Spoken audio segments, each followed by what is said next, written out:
Suhasini Kannada vlog ಚಾನೆಲ್ಗೆ ನಿಮ್ಗೆಲ್ಲರಿಗೂ ಸ್ವಾಗತ. Welcome back to my channel. Good morning ಎಲ್ಲರಿಗೂ.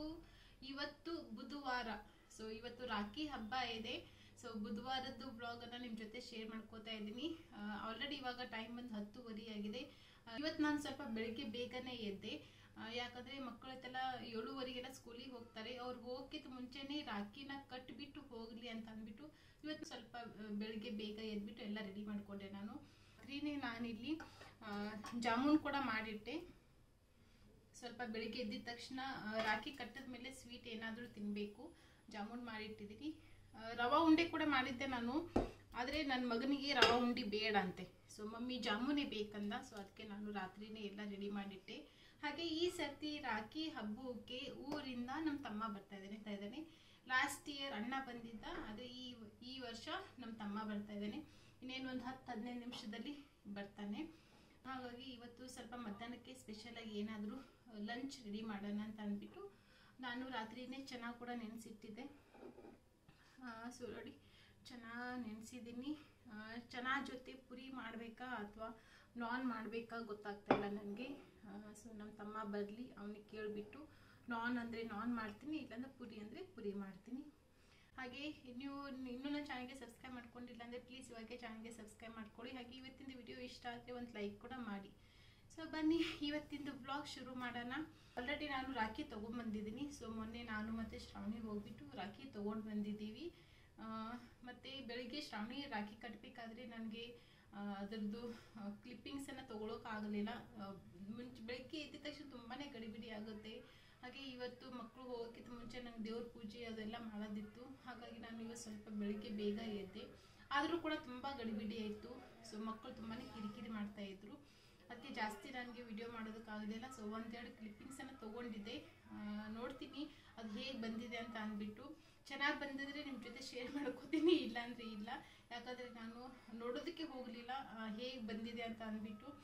ಬೆಳಗ್ಗೆ ಎಲ್ಲ ಲಂಚ್ ಬಾಕ್ಸ್ ರೆಡಿ ಮಾಡಬೇಕು, ತಿಂಡಿ ರೆಡಿ ಮಾಡಬೇಕು, ಅದರಲ್ಲಿ ನಾನು ಬ್ಯುಸಿ ಇದ್ದೆ. ಸೊ ಅಂಥದ್ರಲ್ಲಿ ಶ್ರಾವಣಿ ಕೂಡ ಎಲ್ಲ ಹೇಳಿಕೊಡ್ಬೇಕು. ಫಸ್ಟ್ ಆರತಿ ಮಾಡು, ರಾಖಿ ಕಟ್ಟು, ಸ್ವೀಟ್ ತಿನ್ನಿಸು, ಈ ಥರ ಎಲ್ಲ.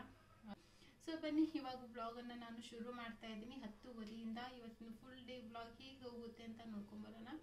ಇವಾಗ ಮೊದಲು ನಾನಿಲ್ಲಿ ಹಿಟ್ಟನ್ನು ಕಲಿಸಿಡ್ತಾ ಇದ್ದೀನಿ. ಪಾತ್ರೆಯಲ್ಲಿ ನಾನು ಸುಮಾರು ಒಂದು 3 ಕಪ್ಪಷ್ಟು ಗೋಧಿ ಹಿಟ್ಟನ್ನು ತೊಗೊಂಡಿದ್ದೀನಿ. ಇವಾಗ ಇದಕ್ಕೆ ಒಂದು 4 ಟೀ ಸ್ಪೂನಷ್ಟು ಮೈದಾ ಹಿಟ್ಟು ಹಾಕೋತಾ ಇದ್ದೀನಿ. ಸ್ವಲ್ಪ ದೊಡ್ಡ ಸ್ಪೂನಿಂದನೇ ಹಾಕೋತಾ ಇರೋದು. ಇವತ್ತು ನಾನು ಮೈದಾ ಹಿಟ್ಟು ಮತ್ತು ಗೋಧಿ ಹಿಟ್ಟು ಎರಡೂ ಯೂಸ್ ಮಾಡ್ತಾಯಿದ್ದೀನಿ. ನೀವು ಬೇಕಾದರೆ ಬರೀ ಗೋಧಿ ಹಿಟ್ಟಿನಿಂದ ಕೂಡ ಇದನ್ನು ಮಾಡ್ಕೋಬೋದು. ಅದಾದ ನಂತರ ಒಂದು ಅರ್ಧ ಟೀ ಸ್ಪೂನಷ್ಟು ಸಕ್ಕರೆ ಮತ್ತು ಒಂದು ಚಿಟಿಕೆಯಷ್ಟು ಅಡುಗೆ ಸೋಡಾ. ಅದಾದ ನಂತರ ಒಂದು ಅರ್ಧ ಟೀ ಸ್ಪೂನಷ್ಟು ಬೇಕಿಂಗ್ ಪೌಡರನ್ನು ಹಾಕೋತಾ ಇದ್ದೀನಿ. ನಾನು ಬೇಕಿಂಗ್ ಪೌಡರ್ ಬಂದುಬಿಟ್ಟು ಈ ಬ್ರ್ಯಾಂಡ್ದು ಯೂಸ್ ಮಾಡ್ತೀನಿ. ನೀವು ಬೇಕಾದರೆ ಯಾವ ಬ್ರ್ಯಾಂಡ್ದು ಬೇಕಾದರೆ ಯೂಸ್ ಮಾಡ್ಕೋಬೋದು. ಅದಾದ ನಂತರ ಸುಮಾರು 1 ಕಪ್ಪಷ್ಟು ಫ್ರೆಶ್ ಆಗಿರುವಂಥ ಗಟ್ಟಿ ಮೊಸರನ್ನು ಹಾಕೋತಾ ಇದ್ದೀನಿ. ಹಾಗೆ ರುಚಿಗೆ ತಕ್ಕಷ್ಟು ಉಪ್ಪು. ಇಷ್ಟು ಹಾಕ್ಕೊಂಡಾದಮೇಲೆ ಇವಾಗ ಇದನ್ನು ಚೆನ್ನಾಗಿ ಕಲಿಸ್ಕೊಳ್ಳೋಣ. ನೀರು ಹಾಕದೇ ಮೊದಲು ಇದನ್ನೆಲ್ಲ ಕೂಡ ಚೆನ್ನಾಗಿ ಹಿಟ್ಟಲ್ಲಿ ಕಲಿಸ್ಕೊಳ್ಳೋಣ. ಸೊ ಮೊಸರತ್ತೆಲ್ಲ ಹಾಕಿರ್ತೀವಿ, ಹಾಗಾಗಿ ನೀರು ಎಷ್ಟು ಹಾಕ್ಕೋಬೇಕು ಅಂತ ಹೇಳಿಬಿಟ್ಟು ಹದ ಗೊತ್ತಾಗೋದಿಲ್ಲ ನಮಗೆ. ಅದಕ್ಕೆ ಫಸ್ಟ್ ಅದನ್ನೆಲ್ಲ ಚೆನ್ನಾಗಿ ಕಲಿಸ್ಕೊಂಡು ಆಮೇಲೆ ನಿಮಗೆ ಎಷ್ಟು ಬೇಕು ನೋಡ್ಕೊಂಡ್ಬಿಟ್ಟು ನೀರನ್ನು ಈ ಥರ ಸ್ವಲ್ಪ ಸ್ವಲ್ಪ ಹಾಕ್ಕೊಳ್ಳಿ. ಈ ಹಿಟ್ಟನ್ನು ತುಂಬ ತೆಳುವಾಗಿ ಮಾಡ್ಕೋಬಾರ್ದು, ಸ್ವಲ್ಪ ಗಟ್ಟಿಯಾಗಿಯೇ ಇರಬೇಕು ಮತ್ತು ಸ್ವಲ್ಪ ಸಾಫ್ಟಾಗಿ ಕೂಡ ಇರಬೇಕು. ನೋಡಿ, ಹಿಟ್ಟನ್ನು ನಾನು ಈ ಹದಕ್ಕೆ ಕಲಿಸ್ಕೊಂಡಿದ್ದೀನಿ. ಇವಾಗ ಇದಕ್ಕೆ ನಾನು ಕೊನೆಯಲ್ಲಿ ಸ್ವಲ್ಪ ಎಣ್ಣೆ ಹಾಕ್ಕೋತಾ ಇದ್ದೀನಿ. ಇದಕ್ಕೆ ಎಣ್ಣೆ ಹಾಕ್ಕೊಳ್ಳೋದ್ರಿಂದ ಇದು ಡೋ ಇನ್ನೂ ನಿಮಗೆ ಸಾಫ್ಟಾಗಿ ಬರುತ್ತೆ. ಹಾಗಾಗಿ ಕೊನೆಯಲ್ಲಿ ಒಂದು 3-4 ಟೀ ಸ್ಪೂನಷ್ಟು ಎಣ್ಣೆ ಹಾಕ್ಕೊಂಡು ಈ ಥರ ಕಲಿಸ್ಬಿಟ್ಟು ಈ ಹಿಟ್ಟನ್ನು ನಾನು ಒಂದು 3-4 ಗಂಟೆ ತನಕ ಮುಚ್ಚಿಡ್ತಾ ಇದ್ದೀನಿ. ಸ್ವಲ್ಪ ಹಿಟ್ಟು ಚೆನ್ನಾಗಿ ನೆನೆದ್ಬಿಟ್ಟು ಸ್ವಲ್ಪ ಹಿಟ್ಟಿನ ಕ್ವಾಂಟಿಟಿ ಏನಿದೆ ಅದು ಡಬಲ್ ಆಗುತ್ತೆ ನಿಮಗೆ. ಆವಾಗ ನಾನ್ ಆಗಿರ್ಬೋದು, ರೋಟಿ ಆಗಿರ್ಬೋದು ತುಂಬಾ ಚೆನ್ನಾಗಿ ಬರ್ತವೆ.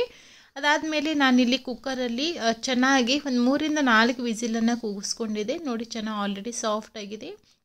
ಚೆನ್ನಾಗಿ ಬೇಯಿಸ್ಬೇಕಾದ್ರೆ ನಾನು ಬರೀ ಉಪ್ಪು ಮಾತ್ರ ಹಾಕಿದೆ. ಸೊ ಅದು ಬಿಟ್ಟರೆ ಚಕ್ಕೆ, ಲವಂಗ, ಪಲಾವ್ ಎಲೆ ಅದೆಲ್ಲ ಏನೂ ಕೂಡ ಹಾಕಿಲ್ಲ. ನಿಮಗೆ ಸ್ವಲ್ಪ ಗರಂ ಮಸಾಲದ ಫ್ಲೇವರ್ ಬೇಕಂದರೆ ಚೆನ್ನಾಗಿ ಬೇಯಿಸ್ಬೇಕಾದ್ರೆ ಸ್ವಲ್ಪ ಅದು ಕೂಡ ಹಾಕ್ಕೋಬೋದು. ಅದು ಕೂಡ ಟೇಸ್ಟ್ ಚೆನ್ನಾಗಿರುತ್ತೆ. ಅದಾದ ನಂತರ ಇವಾಗ ಚೆನ್ನಾಗಿ ಮಸಾಲಾನ ರೆಡಿ ಮಾಡ್ಕೋತಾ ಇದ್ದೀನಿ. ಮಸಾಲ ರೆಡಿ ಮಾಡೋದಕ್ಕೆ ನಾನಿಲ್ಲಿ ಗ್ಯಾಸ್ ಮೇಲೆ ಪ್ಯಾನ್ಗೆ ಸುಮಾರು ಒಂದು ಅರ್ಧ ಟೇಬಲ್ ಸ್ಪೂನಷ್ಟು ಎಣ್ಣೆ ಹಾಕ್ಕೊಂಡಿದ್ದೀನಿ. ಎಣ್ಣೆ ಬಿಸಿ ಆದಮೇಲೆ ಒಂದು ಮೀಡಿಯಮ್ ಸೈಜ್ ಒಂದು 3 ಈರುಳ್ಳಿ, 1 ಟೊಮೆಟೊ, ಒಂದು 3-4 ಹಸಿಮೆಣಸಿನ್ಕಾಯಿ, ಶುಂಠಿ, ಬೆಳ್ಳುಳ್ಳಿ ಮತ್ತು ಒಂದು ಅರ್ಧ ಟೀ ಸ್ಪೂನಷ್ಟು ಜೀರಿಗೆ. ಅದಾದ ನಂತರ ಒಂದು 7-8 ಪೀಸಷ್ಟು ಕಾಜುನ ಹಾಕ್ಕೊಂಡು ಇವಾಗ ಇದನ್ನು ಒಂದು 3-4 ನಿಮಿಷ ತನಕ ಚೆನ್ನಾಗಿ ಫ್ರೈ ಮಾಡ್ಕೋಬೇಕು. ಸ್ವಲ್ಪ ಈರುಳ್ಳಿ ಎಲ್ಲ ಲೈಟಾಗಿ ಕಲರ್ ಚೇಂಜ್ ಆಗಿ ಮತ್ತು ಟೊಮೆಟೊ ಸ್ವಲ್ಪ ಸಾಫ್ಟ್ ಆಗಬೇಕು, ಅಲ್ಲಿವರೆಗೂ ಅದನ್ನು ಫ್ರೈ ಮಾಡ್ಕೊಳ್ಳೋಣ. ಅದಾದ ನಂತರ ಈ ಕಡೆ ನಾನು ಒಂದು ಬೌಲಲ್ಲಿ ಫ್ರೆಶ್ ಆಗಿರುವಂಥ ಗಟ್ಟಿ ಮೊಸರನ್ನು ತೊಗೊಂಡಿದ್ದೀನಿ. ಇವಾಗ ಇದಕ್ಕೆ ನಾನು ಡ್ರೈ ಮಸಾಲನ್ನ ಹಾಕ್ಕೋತಾ ಇದ್ದೀನಿ. ಸುಮಾರು 1 ಟೀ ಸ್ಪೂನಷ್ಟು ಧನಿಯಾ ಪೌಡರ್, ಅರ್ಧ ಟೀ ಸ್ಪೂನಷ್ಟು ಗರಂ ಮಸಾಲ, ಅರ್ಧ ಟೀ ಸ್ಪೂನ್ ಜೀರಾ ಪೌಡರ್, ಸ್ವಲ್ಪ ಸಕ್ಕರೆ, ಉಪ್ಪು ಮತ್ತು ಖಾರ ಎಷ್ಟು ಬೇಕು ನೋಡ್ಕೊಂಡ್ಬಿಟ್ಟು ಖಾರದ ಪುಡಿನ ಹಾಕ್ಕೋತಾ ಇದ್ದೀನಿ. ಅದಾದ ನಂತರ ಚನ್ನಾ ಮಸಾಲ ಸುಮಾರು 1 ಟೀ ಸ್ಪೂನಷ್ಟು ಚನ್ನಾ ಮಸಾಲನ ಹಾಕ್ಕೊಂಡು ಇವಾಗ ಮೊಸರಲ್ಲಿ ಇದೆಲ್ಲ ಕೂಡ ಡ್ರೈ ಮಸಾಲನ ಚೆನ್ನಾಗಿ ಈ ಥರ ಮಿಕ್ಸ್ ಮಾಡಿ ಒಂದು ಪ್ಲೇಟ್ನಿಂದ ಇದನ್ನು ಕವರ್ ಮಾಡಿಬಿಟ್ಟು ಒಂದು 5 ನಿಮಿಷ ಮುಚ್ಚಿಡೋಣ. ಸೊ ನೋಡಿ, ಅಷ್ಟರಲ್ಲಿ ಈ ಕಡೆ ಟೊಮೆಟೊ ಈರುಳ್ಳಿ ಎಲ್ಲ ಸಾಫ್ಟ್ ಆಗಿದೆ. ಸೊ ಮಸಾಲೆ ಎಲ್ಲ ರೆಡಿಯಾಗಿದೆ. ಗ್ಯಾಸ್ ಆಫ್ ಮಾಡಿಕೊಂಡು ಸ್ವಲ್ಪ ಇದು ಮಸಾಲೆ ಎಲ್ಲ ತಣ್ಣಗಾದ್ಮೇಲೆ ಒಂದು ದೊಡ್ಡದಾಗಿರೋ ಮಿಕ್ಸರ್ ಜಾರಿಗೆ ಹಾಕ್ಕೋತಾ ಇದ್ದೀನಿ. ಹಾಕ್ಕೊಂಡ್ಬಿಟ್ಟು ಸ್ಮೂತಾಗಿ ಇದ್ರ ಪೇಸ್ಟನ್ನು ಮಾಡ್ಕೊಳ್ಳೋಣ. ಪೇಸ್ಟ್ ಮಾಡಬೇಕಾದ್ರೆ ಇದಕ್ಕೆ ನೀರೆತ್ತೆಲ್ಲ ಇನ್ನೂ ಹಾಕ್ಕೋಬೇಡಿ, ಜಸ್ಟ್ ಹಾಗೆ ಡೈರೆಕ್ಟಾಗಿ ಪೇಸ್ಟ್ ಮಾಡ್ಕೊಳ್ಳಿ.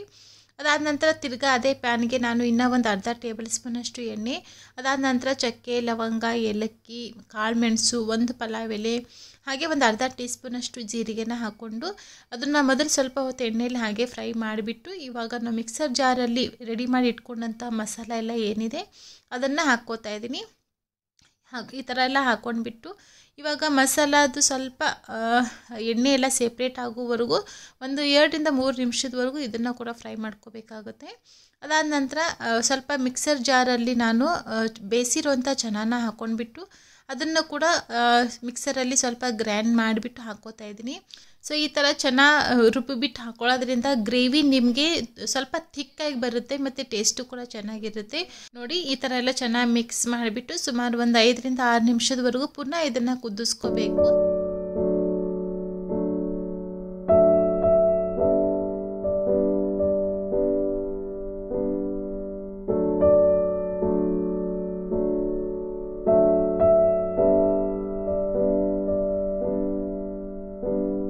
ನೋಡಿ, ಗ್ರೇವಿನ ನಾನು ಸುಮಾರು ಒಂದು 3-4 ನಿಮಿಷದ ತನಕ ಚೆನ್ನಾಗಿ ಫ್ರೈ ಮಾಡ್ಕೊಂಡಿದ್ದೀನಿ. ಸ್ವಲ್ಪ ಗ್ರೇವಿದು ಕ್ವಾಂಟಿಟಿ ಗಟ್ಟಿಯಾಗಿದೆ ಮತ್ತು ಅದರಲ್ಲಿ ಆಯಿಲ್ ಕೂಡ ರಿಲೀಸ್ ಆಗ್ತಾ ಇತ್ತು.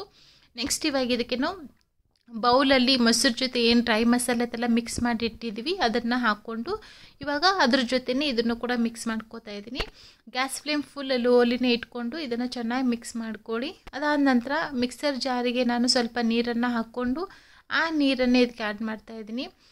ನೀರನ್ನು ನೀವು ಒಟ್ಟಿಗೆ ಒಂದೇ ಸತಿ ಹಾಕ್ಕೋಬೇಡಿ, ಈ ಥರ ಮಿಕ್ಸ್ ಮಾಡ್ಕೊಳ್ತಾ ನಿಮ್ಗೆ ಎಷ್ಟು ಬೇಕು ಗ್ರೇವಿ ನೋಡ್ಕೊಂಡ್ಬಿಟ್ಟು ನೀರನ್ನು ಹಾಕ್ಕೊಂಡು ಈ ಥರ ಮಿಕ್ಸ್ ಮಾಡ್ತಾ ಸುಮಾರು ಒಂದು 2-3 ನಿಮಿಷದವರೆಗೂ ಪುನಃ ಇದನ್ನು ಕುದಿಸ್ಕೊಳ್ಳಿ. ಅದಾದ ನಂತರ ಇವಾಗ ಬೇಯಿಸಿರೋವಂಥ ಚೆನ್ನಾನ ಹಾಕ್ಕೋತಾ ಇದ್ದೀನಿ. ನಾನು ನೀರಿನ ಸಮೇತ ಎಲ್ಲ ಕೂಡ ಹಾಕ್ಕೊಂಡಿದ್ದೀನಿ. ಸೊ ನಿಮಗೆ ನೀರಿನ ಕ್ವಾಂಟಿಟಿ ಜಾಸ್ತಿ ಆಗ್ತಾಯಿದ್ರೆ ಸ್ವಲ್ಪ ನೀರನ್ನು ತೆಗೆದ್ಬಿಟ್ಟು ನೀವು ಹಾಕ್ಕೋಬೋದು. ನೋಡಿ, ಇವಾಗ ಇದನ್ನು ಕೂಡ ಹಾಕಿದ್ಮೇಲೆ ಒಂದು 5-6 ನಿಮಿಷ ಮಸಾಲ ಜೊತೆ ಚೆನ್ನಾಗಿ ಕುದಿಸ್ಕೋಬೇಕು. ಸೊ ಚೆನ್ನಾಗಿ ಕೂಡ ಮಸಾಲ ಅಲ್ಲಿ ಕುದಿಸ್ಕೊಳ್ಳೋದ್ರಿಂದ ಅದ್ರದ್ದು ಕೂಡ ಟೇಸ್ಟ್ ಚೆನ್ನಾಗಿ ಬರುತ್ತೆ. ಸುಮಾರು ಒಂದು 3-4 ನಿಮಿಷ ಕುದಿಸ್ಕೊಂಡಿದ್ದೀನಿ. ಇನ್ನೇನು ಗ್ಯಾಸ್ ಆಫ್ ಮಾಡ್ತೀವಿ ಅನ್ನೋ ಟೈಮಲ್ಲಿನೇ ಇದಕ್ಕೆ ನಾನು ಮೇಲ್ಗಡೆಯಿಂದ ಸ್ವಲ್ಪ ಕಸೂರಿ ಮೇಥಿ ಮತ್ತು ಸ್ವಲ್ಪ ಫ್ರೆಶ್ ಕೊತ್ತಂಬರಿನ ಹಾಕ್ಕೊಂಡು ಮಿಕ್ಸ್ ಮಾಡ್ಕೊಂಡ್ಬಿಟ್ರೆ ಸೊ ನಮ್ಮದು ಚನ್ನಾ ಮಸಾಲ ರೆಡಿ ಆಯಿತು. ತುಂಬಾ ಈಸಿಯಾಗಿದೆ, ಯಾರು ಬೇಕಾದದ್ದನ್ನು ಮಾಡ್ಕೋಬೋದು. ಅದಾದ ನಂತರ ಇವಾಗ ನಾನು ಇಲ್ಲಿ ಚಿಕ್ಕದಾಗಿರೋ ಮಿಕ್ಸರ್ ಜಾರ್ಗೆ ಹಸಿ ತೆಂಗಿನಕಾಯಿನ ಕಟ್ ಮಾಡಿಬಿಟ್ಟು ಹಾಕ್ಕೋತಾ ಇದ್ದೀನಿ. ಸುಮಾರು ಒಂದು ಅರ್ಧ ಹೋಳಷ್ಟು ತೆಂಗಿನಕಾಯಿನ ನಾನಿಲ್ಲಿ ಯೂಸ್ ಮಾಡ್ತಾಯಿದ್ದೀನಿ. ತೆಂಗಿನಕಾಯಿ ರುಬ್ಬಬೇಕಾದ್ರೇ ಒಂದು ಸ್ವಲ್ಪ ನೀರನ್ನು ಹಾಕ್ಕೊಂಡ್ಬಿಟ್ಟು ರುಬ್ಬಿದ್ರೆ ಅದು ಇನ್ನೂ ನಿಮಗೆ ಸ್ಮೂತಾಗಿ ಚೆನ್ನಾಗಿ ಬರುತ್ತೆ. ಇವಾಗ ರೈಸ್ಗೆ ಒಗ್ಗರಣೆ ಹಾಕ್ಕೋತಾ ಇದ್ದೀನಿ. ಅದಕ್ಕೆ ಗ್ಯಾಸ್ ಮೇಲೆ ಕುಕ್ಕರ್ಗೆ ನಾನು ಮೊದಲು ಸ್ವಲ್ಪ ಎಣ್ಣೆ ಹಾಕ್ಕೊಂಡಿದ್ದೀನಿ. ಹಾಗೆ ಎಣ್ಣೆ ಜೊತೆ ಸ್ವಲ್ಪ ತುಪ್ಪ ಕೂಡ ಹಾಕ್ಕೊಂಡ್ಬಿಟ್ಟು ನೆಕ್ಸ್ಟ್ ಇದಕ್ಕೆ ಒಂದು ಪಲಾವ್ ಎಲೆ, ಚಕ್ಕೆ, ಲವಂಗ, ಏಲಕ್ಕಿ, ಕಾಳುಮೆಣಸು ಸ್ವಲ್ಪ, ಹಾಗೆ ಒಂದು 2-3 ಹಸಿಮೆಣಸಿನ್ಕಾಯಿನ ಈ ಥರ ಸ್ಲೈಸಲ್ಲಿ ಉದ್ದ ಕಟ್ ಮಾಡಿಕೊಂಡು ಸ್ವಲ್ಪ ಅದು ಎಣ್ಣೆಯಲ್ಲಿ ಫ್ರೈ ಮಾಡ್ಕೊಂಡು ಆದಮೇಲೆ ನೆಕ್ಸ್ಟ್ ಇದಕ್ಕೆ ನಾನು ಒಂದು ಕ್ಯಾರೆಟ್ ಮತ್ತು ಒಂದು ಆಲೂಗಡ್ಡೆನ ಕಟ್ ಮಾಡಿ ಹಾಕ್ಕೋತಾ ಇದ್ದೀನಿ. ಹಾಗೆ ಅದ್ರ ಜೊತೆ ಸ್ವಲ್ಪ ಫ್ರೆಶ್ ಕರಿಬೇವು ಕೂಡ ಹಾಕ್ಕೊಂಡಿದ್ದೀನಿ. ಅದಾದ ನಂತರ ಸಣ್ಣದಾಗಿ ಕಟ್ ಮಾಡಿ ಇಟ್ಕೊಂಡಂತಹ ಈರುಳ್ಳಿನ ಹಾಕ್ಕೊಂಡು ಇವಾಗ ಈರುಳ್ಳಿದು ಸ್ವಲ್ಪ ಹಸಿ ವಾಸನೆ ಹೋಗೋವರೆಗೂ ಒಂದು ನಿಮಿಷ ಅಥವಾ 2 ನಿಮಿಷದವರೆಗೂ ಇದನ್ನು ಚೆನ್ನಾಗಿ ಫ್ರೈ ಮಾಡ್ಕೊಳ್ಳೋಣ. ಹಾಗೆ ಅದ್ರ ಜೊತೆ ಒಂದು ಅರ್ಧ ಟೀ ಸ್ಪೂನಷ್ಟು ಶುಂಠಿ ಬೆಳ್ಳುಳ್ಳಿ ಪೇಸ್ಟ್ ಕೂಡ ಹಾಕ್ಕೋತಾ ಇದ್ದೀನಿ. ಇವಾಗ ಇದೆಲ್ಲ ಕೂಡ ಸುಮಾರು 1 ನಿಮಿಷ ಫ್ರೈ ಮಾಡ್ಕೊಳ್ಳೋಣ. ಸ್ವಲ್ಪ ಎಲ್ಲಾದರೂ ಕೂಡ ಹಸಿ ವಾಸನೆ ಎಲ್ಲ ಹೋಗಲಿ. ನಾನಿಲ್ಲಿ ತೆಂಗಿನಕಾಯಿನ ಯೂಸ್ ಮಾಡಿಬಿಟ್ಟು ರೈಸ್ ಮಾಡ್ತಾಯಿದ್ದೀನಿ. ಹಾಗೆ ಅದ್ರ ಜೊತೆ ನಾನು ಸ್ವಲ್ಪ ಫ್ರೋಝನ್ ಗ್ರೀನ್ ಪೀಸ್ ಹಾಕ್ಕೋತಾ ಇದ್ದೀನಿ. ನಿಮ್ಮ ಹತ್ರ ಫ್ರೆಶ್ ಗ್ರೀನ್ ಪೀಸ್ ಇದ್ದರೆ ಅದನ್ನು ಕೂಡ ಹಾಕ್ಕೋಬೋದು, ಇಲ್ಲಾಂದರೆ ಫ್ರೋಝನ್ ಗ್ರೀನ್ ಪೀಸನ್ನು ಹಾಕ್ಕೊಳ್ಳಿ, ಇಲ್ಲಾಂದರೆ ಸ್ಕಿಪ್ ಕೂಡ ಮಾಡ್ಕೋಬೋದು. ಅದಾದ ನಂತರ ಸ್ವಲ್ಪ ಫ್ರೆಶ್ ಪುದೀನ ಎಲೆಗಳು, ಹಾಗೆ ಅದ್ರ ಜೊತೆ ಸ್ವಲ್ಪ ಫ್ರೆಶ್ ಕೊತ್ತಂಬರಿ. ಅದಾದ ನಂತರ ನಾವು ಮಿಕ್ಸರ್ ಜಾರಲ್ಲಿ ಏನು ತೆಂಗಿನಕಾಯಿನ ರುಬ್ಬಿದ್ದೀವಿ ಅದನ್ನು ಹಾಕ್ಕೋತಾ ಇದ್ದೀನಿ. ಸುಮಾರು ಒಂದು 2 ಕಪ್ ಅಕ್ಕಿಗೆ ನಾನು ಒಂದು ಅರ್ಧ ಹೋಳಷ್ಟು ತೆಂಗಿನಕಾಯಿನ ರುಬ್ಬಿಬಿಟ್ಟು ಹಾಕ್ಕೋತಾ ಇದ್ದೀನಿ. ಸೊ ನಾರ್ಮಲಿ ಈ ಥರದ ರೈಸ್ಗೆಲ್ಲ ತೆಂಗಿನಕಾಯಿದು ಹಾಲನ್ನು ಯೂಸ್ ಮಾಡ್ತಾರೆ, ಆದರೆ ನಾನು ಆ ತೆಂಗಿನಕಾಯಿ ಸಮೇತ ಎಲ್ಲ ಕೂಡ ಹಾಕ್ಕೋತಾ ಇದ್ದೀನಿ. ಇದು ಟೇಸ್ಟ್ ಅಂತೂ ತುಂಬಾ ಚೆನ್ನಾಗಿ ಬರುತ್ತೆ. ಸೊ ಈ ಥರ ಕೂಡ ನೀವು ಮಾಡ್ಬೋದು. ಇವಾಗ ಅದೇ ಮಿಕ್ಸರ್ ಜಾರಿಗೆ ಸ್ವಲ್ಪ ನೀರನ್ನು ಹಾಕ್ಕೊಂಡ್ಬಿಟ್ಟು ಆ ನೀರು ಕೂಡ ಇದಕ್ಕೆ ಆ್ಯಡ್ ಮಾಡಿ ಸುಮಾರು 1 ನಿಮಿಷ ನಾವು ಇದನ್ನು ಚೆನ್ನಾಗಿ ಫ್ರೈ ಮಾಡ್ಕೊಳ್ಳೋಣ. ಸೊ ತೆಂಗಿನಕಾಯಿದು ಕೂಡ ಸ್ವಲ್ಪ ಹಸಿ ವಾಸನೆ ಎಲ್ಲ ಹೋಗಲಿ. ಅದಾದ ನಂತರ ಇವಾಗ ನಾವು ತೊಳೆದಿಟ್ಕೊಂಡಂಥ ಅಕ್ಕಿ ಹಾಕ್ಕೋತಾ ಇದ್ದೀನಿ. ಸುಮಾರು ಒಂದು 2 ಕಪ್ಪಷ್ಟು ಅಕ್ಕಿನ ನಾನಿಲ್ಲಿ ಯೂಸ್ ಮಾಡ್ತಾ ಇದ್ದೀನಿ. ಇದು ನಾರ್ಮಲ್ ಅಕ್ಕಿ, ನೀವು ಬೇಕಾದರೆ ಇಲ್ಲಿ ಬಾಸುಮತಿ ಅಕ್ಕಿ ಕೂಡ ಯೂಸ್ ಮಾಡ್ಕೋಬೋದು. ಇವಾಗ ಅಕ್ಕಿ ಹಾಕಿದ್ಮೇಲೆ ತಿರ್ಗಾ 1 ನಿಮಿಷ ಇದು ತರಕಾರಿ ಜೊತೆ ಎಲ್ಲ ಚೆನ್ನಾಗಿ ಅದನ್ನು ಮಿಕ್ಸ್ ಮಾಡಿಕೊಂಡು ಅದಾದ ನಂತರ ಇವಾಗ ಇದಕ್ಕೆ ನಾನು ನೀರನ್ನು ಹಾಕ್ಕೋತಾ ಇದ್ದೀನಿ. 1 ಬಟ್ಲು ಅಕ್ಕಿಗೆ 2 ಬಟ್ಲು ನೀರು. ಸೊ ನಾನಿಲ್ಲಿ 2 ಬಟ್ಲು ಅಕ್ಕಿ ಯೂಸ್ ಮಾಡಿದ್ದೀನಿ, ಹಾಗಾಗಿ 4 ಬಟ್ಲು ನೀರನ್ನು ಹಾಕ್ಕೊಂಡು ಇವಾಗ ರುಚಿಗೆ ತಕ್ಕಷ್ಟು ಉಪ್ಪನ್ನು ಹಾಕಿ ಕುಕ್ಕರ್ದ ಲಿಡ್ಡನ್ನು ಕ್ಲೋಸ್ ಮಾಡಿ ಕುಕ್ಕರ್ಗೆ ನಾನು 1 ವಿಸಿಲನ್ನು ಕೂಗಿಸ್ಕೋತಾ ಇದ್ದೀನಿ. ಸೊ ಕೂಗಿಸ್ಕೊಂಡ್ರೆ ನಮ್ಮದು ಮಸಾಲ ವೈಟ್ ರೈಸ್ ರೆಡಿ ಆಯಿತು. ತುಂಬಾ ಚೆನ್ನಾಗಿ ಬಂದಿತ್ತು, ನೀವು ಕೂಡ ಖಂಡಿತವಾಗಿ ಟ್ರೈ ಮಾಡಿ.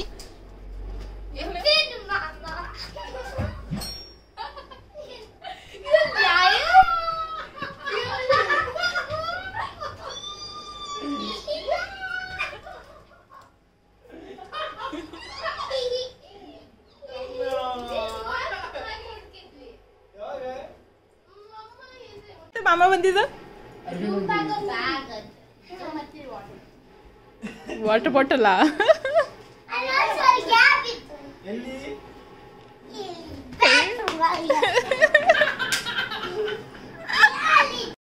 ಕುಕ್ಕರ್ಗೆ 1 ವಿಸಿಲ್ ಕೂಗಿಸ್ಕೊಂಡಿದ್ದೆ. ಆಲ್ಮೋಸ್ಟ್ ಕುಕ್ಕರ್ ಎಲ್ಲ ತಣ್ಣಗಾಗಿದೆ. ಇವಾಗ ಓಪನ್ ಮಾಡಿಬಿಟ್ಟು ನಿಮಗೆ ತೋರಿಸ್ತಾ ಇದ್ದೀನಿ ರೈಸ್ ಹೇಗಾಗಿದೆ ಅಂತ ಹೇಳಿಬಿಟ್ಟು.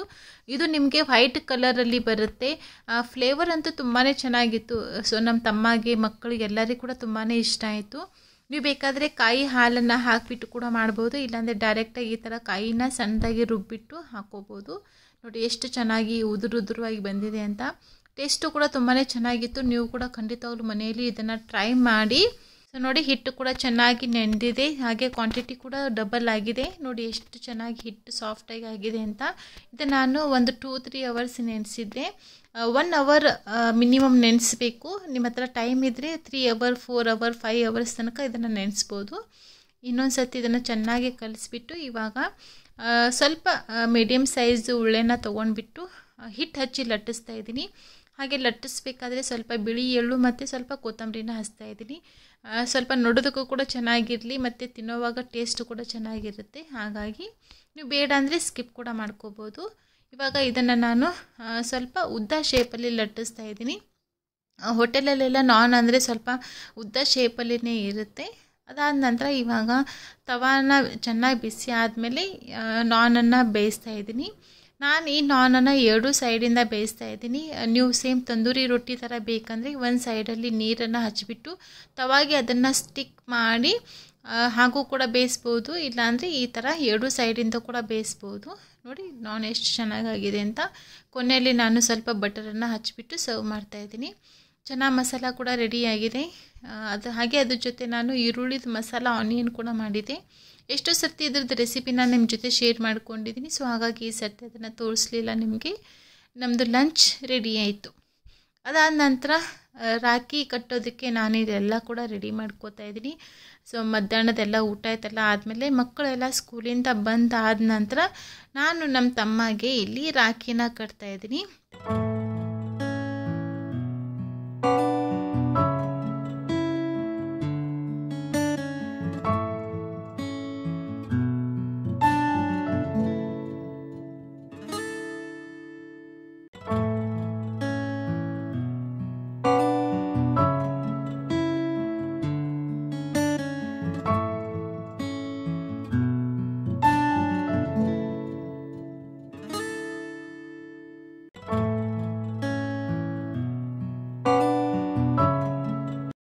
ಹಾಗೆ ಇವತ್ತಿನ ವಿಡಿಯೋನ ನಾನು ಇಲ್ಲಿಗೆ ಎಂಡ್ ಮಾಡ್ತಾ ಇದ್ದೀನಿ. ಮತ್ತೆ ನೆಕ್ಸ್ಟ್ ವಿಡಿಯೋಲಿ ಸಿಗ್ತೀನಿ. ಇವತ್ತಿನ ವಿಡಿಯೋ ನಿಮ್ಗೆ ಹೇಗೆ ಅನ್ನಿಸ್ತು ಅದನ್ನು ನನಗೆ ಕೆಳಗಡೆ ಕಮೆಂಟ್ ಸೆಕ್ಷನಲ್ಲಿ ತಿಳಿಸಿ. ಇಷ್ಟ ಆಗಿದ್ರೆ ಲೈಕ್ ಮಾಡಿ, ಶೇರ್ ಮಾಡಿ.